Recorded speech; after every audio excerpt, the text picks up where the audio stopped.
destek olacaksa, hareket edecekse alttan oraya oturması lazım. Yoksa yanlış gördüm.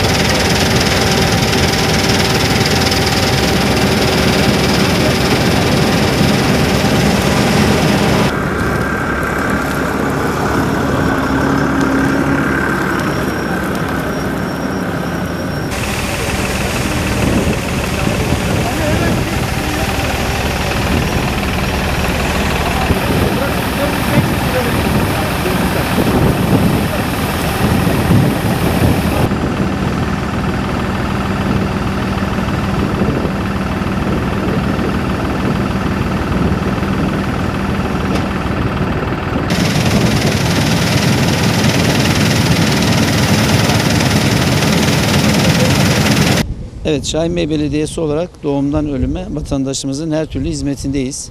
Bu amaçla da vatandaşlarımıza her türlü desteği sağlıyoruz. Bu yılda çiftçilerimize öncelikle 2000 ton buğday desteği sağladık. Akabinde bunu gübre ihtiyacı olduklarını beyan ettiler. 2000 ton gübre. Hayvan yetiştiricilerimiz için 3500 ton hayvan yemi dağıtımı gerçekleştirdik. Ve son olarak da 600.000 adet zeytin fidanını çiftçilerimize dağıttık. Çok şükür yaptığımız bu çalışmalar meyvelerini verdi. Şu anda Çimenli mahallemizdeyiz. Ve arkamızda gördüğünüz gibi buğdaylar maşallah başları dolu dolu. Gayet güzel bir ürün ortaya çıkmış.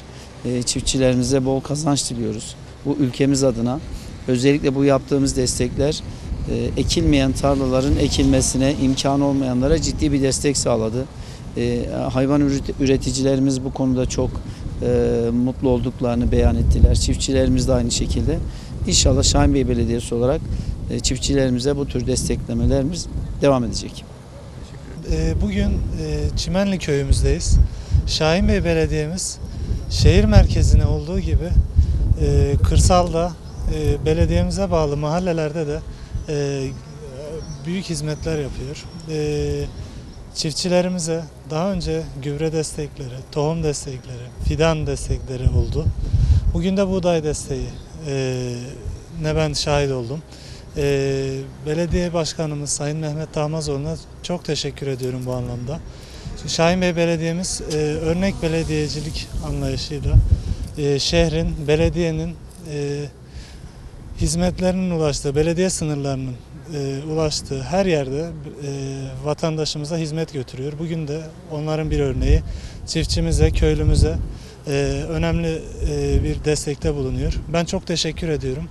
Bu hizmetlerin daim olmasını diliyorum.